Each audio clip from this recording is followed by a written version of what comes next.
अस्सलाम वालेकुम रहमतुल्लाहि व बरकातुहू। ये हमारा इस सीरीज़ का पार्ट 4 है, ठीक है। तो क्योंकि ये वीडियोस ज़रा ये आज का टॉपिक ही बड़ा इंपॉर्टेंट था, तो हम इस चीज़ को कंटिन्यू कर रहे हैं, तो इंशाल्लाह कोई मसला नहीं, हो जाएगा मैनेज। मैं आपके साथ स्क्रीन शेयर कर रहा हूँ, तो इंशाल्लाह हम दोबारा वहीं से शुरू करते हैं जहाँ से हमने छोड़ा था। तो हम यहाँ पर थे कि हमने 2021 के रिव्यूज़ काउंट करने थे, तो जो 2021 के रिव्यूज़ थे, मैं दोबारा जाता हूँ हमारे सेलर सेंटर के, यानी कि जो हमारे लॉगिन पेज है उसके ऊपर दराज का, तो यहाँ पर नज़र आ रहा है मुझे। चलो जी, ये नज़र आ गया, क्योंकि एक में होते हैं 5, 8, 40, 40 और 2, 42, तो 42 रिव्यूज़ हैं इस बंदे के पास। मैंने किस तरह काउंट किए कि मैंने टैब करता रहा, मैं यहाँ पर आता रहा। एक ये वाला जो फेस होता है, एक वाला जो टैब है, इसके अंदर 5 रिव्यूज़ होते हैं।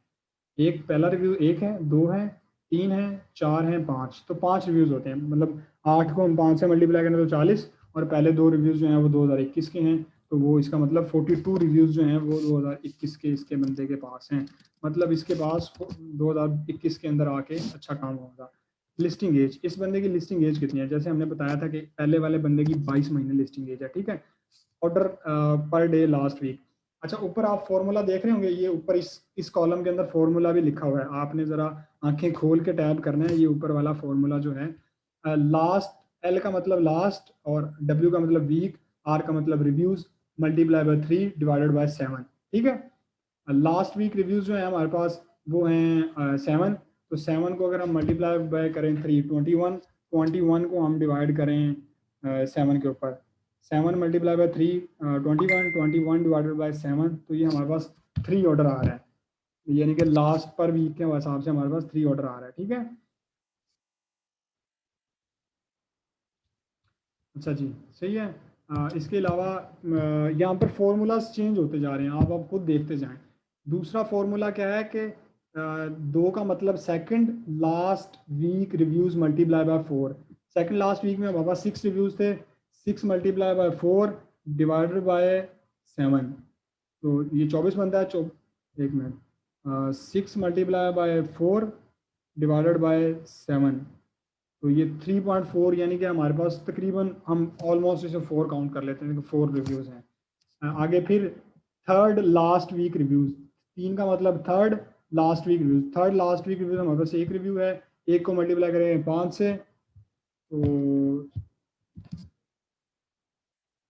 एक को मल्टीप्लाई करेंगे 5 से, डिवाइड कर देंगे 7 के ऊपर, तो 1 मल्टीप्लाई बाय 5 डिवाइडेड बाय 7, तो हमारे पास तकरीबन डेली का एक ऑर्डर बनता है रफली। ये थोड़ा कम बनता है, लेकिन मैंने एक, क्योंकि मैंने अराउंड अबाउट करके बना रहा हूँ। तो जो टोटल ऑर्डर हमारे पास बने, टोटल ऑर्डर को हमें कितना काउंट करना है? Order per day, order per day जो लास्ट वीक के ऑर्डर्स हैं उनको हमने 30 से मल्टीप्लाई करना है और लिस्टिंग एज से मल्टीप्लाई कर देना है, ठीक है। बड़ा सिंपल है। जो लास्ट वीक के अंदर हमारे पर डे ऑर्डर आए थे 3, ये जो हमारा पर डे ऑर्डर आ रहा है 3 आ रहा है लास्ट वीक। रिमेंबर, यहाँ पर लास्ट वीक जो हमारा लास्ट वीक है उससे मल्टीप्लाई करना है। ये पहले वाला लास्ट वीक है, फिर सेकंड लास्ट वीक है, फिर थर्ड लास्ट वीक है। तो जो पहले वाला लास्ट वीक है उसको हमने 3, हमारा पर डे ऑर्डर आ रहा है 3 मल्टीप्लाई बाय 30, और क्योंकि एक महीने में 30 दिन होते हैं, तो लिस्टिंग एज आ जाएगा 3 मल्टीप्लाई बाय 30, और लिस्टिंग एज है 22 multiply by 22, 3 multiply by 30 multiply by 22। इस बंदे ने अभी तक तकरीबन, नहीं, ये बहुत ज़्यादा है, ये बहुत ज़्यादा है इसका, ये फॉर्मूला नहीं ठीक बनेगा यहाँ पर, ये बहुत गलत रेशो आएगी इस ऑर्डर की। No, no, no, no, no,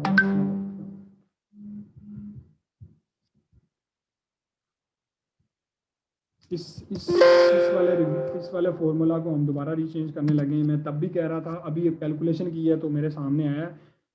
total reviews जो हैं, टोटल रिव्यूज़ जो हमारे हैं, टोटल रिव्यूज़ इस लिस्ट के, सही है, multiply by 3, simple simple formula, कोई इसमें रॉकेट साइंस नहीं है। जो हमारी इस लिस्ट के टोटल रिव्यूज़ हैं, यानी कि इस बंदे के जो टोटल रिव्यूज़ हैं मल्टीप्लाई बाय 3, सिंपल, आसान हल है, बहुत आसान ऑर्डर आएंगे। अगर जो पहले वाला यहाँ पर फॉर्मूला लिखा हुआ था उसके हिसाब से बहुत ऑर्डर बन रहे हैं, इतने ऑर्डर हो ही नहीं सकते, पॉसिबल ही नहीं है दराज के ऊपर इतने रिव्यूज़ के साथ इतने ऑर्डर आए, सवाल ही नहीं पैदा होता। इस बंदे के पास 86 रिव्यूज़ थे, मल्टीप्लाई बाय 3, तो इसका मतलब तकरीबन इस बंदे ने 258 ऑर्डर इस बंदे ने कंप्लीट किए हुए हैं। ठीक है, ये मैंने एक बंदे की कैलकुलेशन की है, इसी तरह बाकियों की भी आपने कैलकुलेशन करनी है हर बंदे की। ठीक है, ये मैंने इस वाले भाई साहब की कैलकुलेशन की है, इस वाले भाई साहब की कैलकुलेशन भी करनी है आपने, इसकी भी कैलकुलेशन करनी है, इसकी भी, हर हर प्रोडक्ट की आपने इसी तरह कैलकुलेशन करनी है। यहाँ पर जैसे ये वाला मैंने एक कॉलम फिल किया, इसी तरह 10 के 10 लोगों के लिए आपने कॉलम फिल करनी है। ये वाले हर बंदे ने जो प्रोडक्ट करनी होती है वो इसी हिसाब से करनी होती है। ठीक है, तो ये चीज़ है। ठीक हो गया जी। तो एक तो ये हमारे पास चीज़ आ गई जनाबे वाला।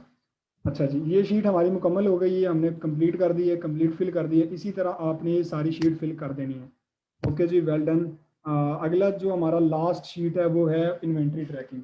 इन्वेंट्री ट्रैकिंग के अंदर क्या आता है जनाबे वाला? इन्वेंट्री ट्रैकिंग के अंदर पहले प्रोडक्ट का नाम है। मिसाल के तौर पे मेरी जो पहली प्रोडक्ट है उसका नाम मैंने ये वाला है, मैंने पूरा नाम ही कॉपी कर लिया। ठीक है जी, मैंने पूरा नाम कॉपी किया और इसके बाद वो कहता है डे 1 का स्टॉक कितना है। अब मैंने इसका स्टॉक किस तरह चेक करना है? स्टॉक चेक करने के बहुत सारे मेथड हैं। मेरा रिकमेंडेड मेथड ये है कि आप कंट्रोल यू करें, कंट्रोल प्लस यू। तो जब आप कंट्रोल प्लस यू करेंगे तो कंट्रोल एफ करें, आप इसके ऊपर लिखें स्टॉक।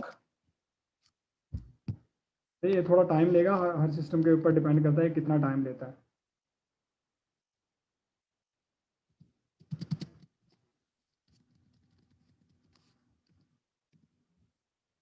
मेरे सिस्टम के साथ थोड़ा मसला है, ये स्टॉक के ऊपर जब मैं क्लिक करता हूँ तो वो स्टॉक वाला कीवर्ड पिक नहीं कर रहा होता ये, तो ये आप अपने साथ देख लीजिएगा।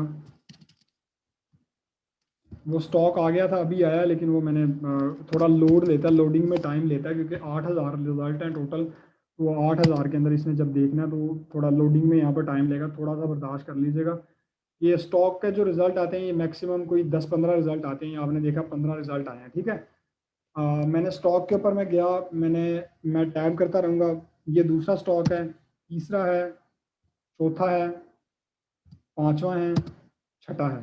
अब मैंने छठा स्टॉक किया है तो इसका स्टॉक मुझे ये दिखा रहा है 19। यानी कि इस जब मैं छठे स्टॉक के ऊपर आऊँगा, आपने छठे स्टॉक को ही ट्रैक करना है। बाज़ दफ़ा जब वेरिएशन ऐड होती है ये थोड़ा सा ऊपर नीचे बताता है, लेकिन जो इसका स्टॉक है वो 19 है। ठीक है,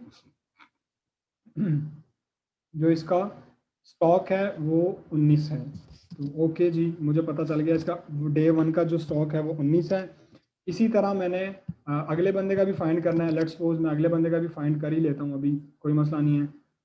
ये वाला भाई साहब है, मैंने इसका भी कंट्रोल यू किया और फिर मैंने कंट्रोल एफ किया, फिर मैंने स्टॉक पे क्लिक कर दिया। तो इसका 12 स्टॉक आ रहा है, तो मैंने छठे पे जाना है। सही है जी, मैंने छठे पे जाना है। जब मैं छठे के ऊपर आया, ये वाला छठा स्टॉक बनता है, तो स्टॉक के ऊपर 10 बता रहा है मुझे। ये मुझे कह रहा है कि 10 स्टॉक हैं इसके ऊपर।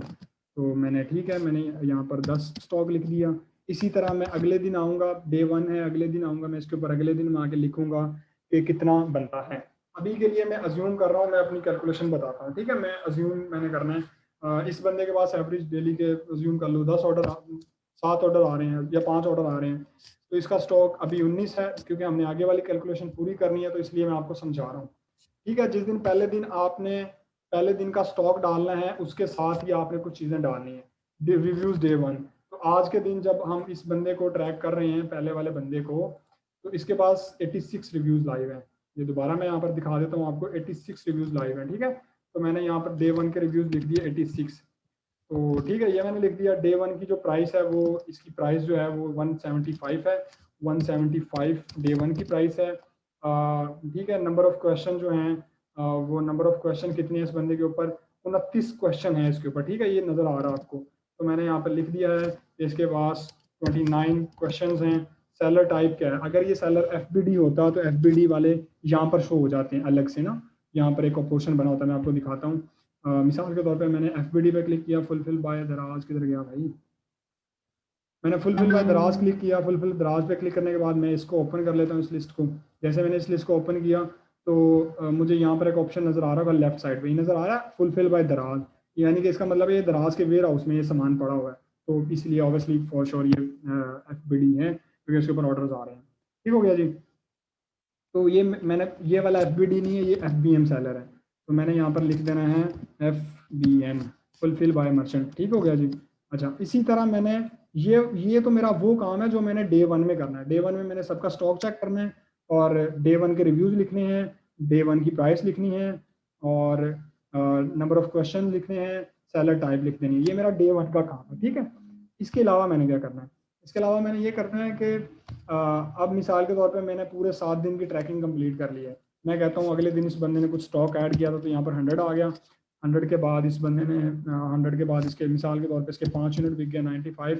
अगले दिन इसके अज्यूम कर लो इसके हम अज्यूम कर लेते हैं कि इसके 6 यूनिट बिक गए, हम 79 लिख देते हैं।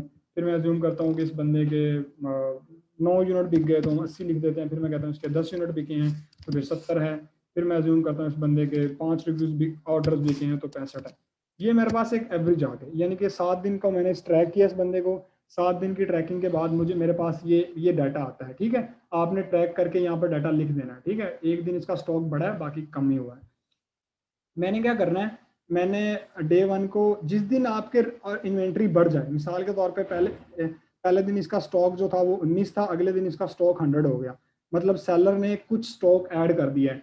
अब जो कुछ स्टॉक ऐड हुआ है तो मतलब मेरी कैलकुलेशन में फर्क आ गया, तो मैंने डे 2 की यहाँ पर मेरी कैलकुलेशन नहीं हो सकती। हमने क्या मैच करना होता है, हमने डिफरेंस मैच करना होता है। मिसाल के तौर पे दूसरे दिन 100 था, तीसरे दिन 95 था, मतलब 100 में से पाँच माइनस करें तो 100 में से 95 माइनस करें तो 5 ऑर्डर बिके हैं इसके। ठीक है, मैं यहाँ पर लिखता रहता हूँ, अज्यूम कर लो मैं यहाँ पर करता रहता हूँ सब कुछ।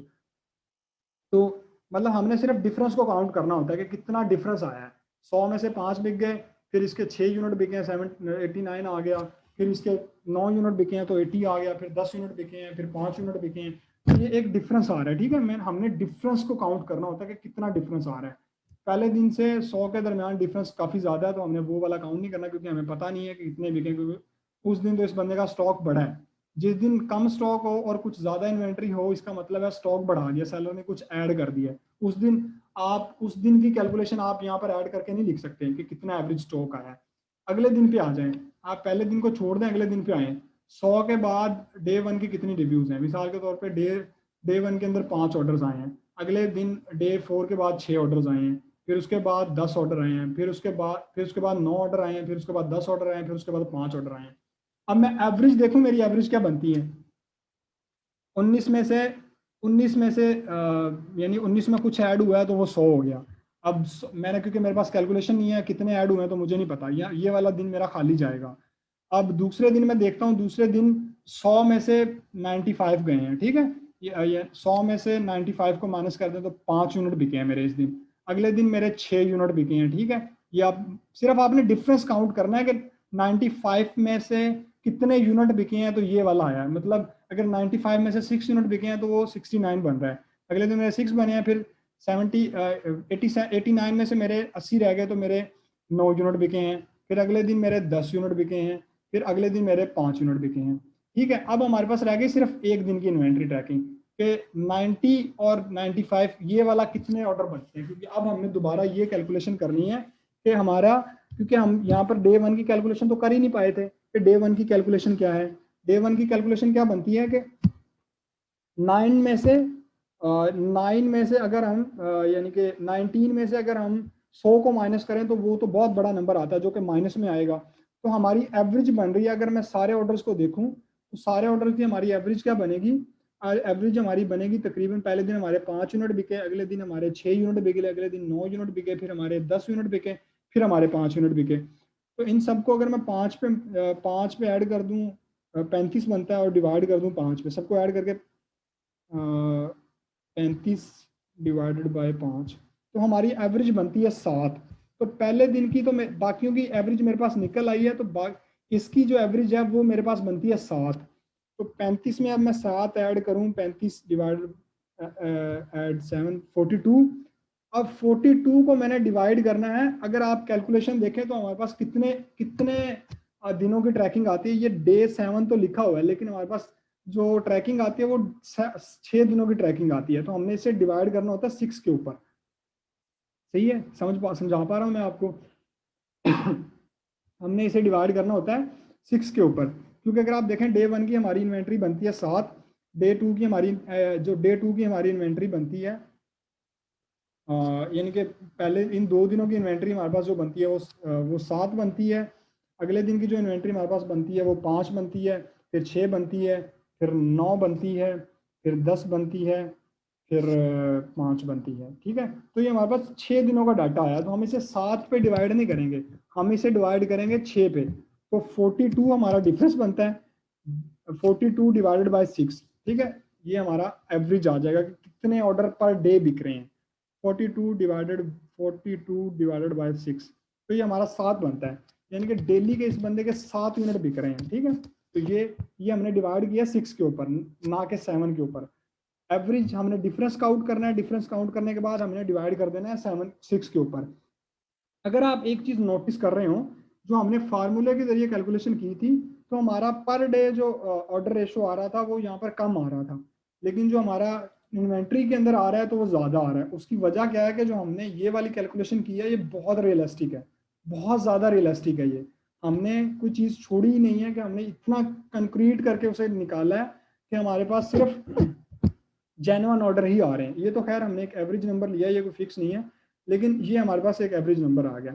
अब हमारे 7 दिन पूरे हो चुके हैं। मिसाल के तौर पे डे 1 के रिव्यूज 86 थे, तो अगले दिन इसके पास अगले हफ्ते 106 रिव्यूज, 20 रिव्यूज आए हैं। डे 1 की प्राइस 175 थी, तो डे 7 की प्राइस मिसाल के तौर पे 180 रुपये है, अज्यूम करते हैं ना।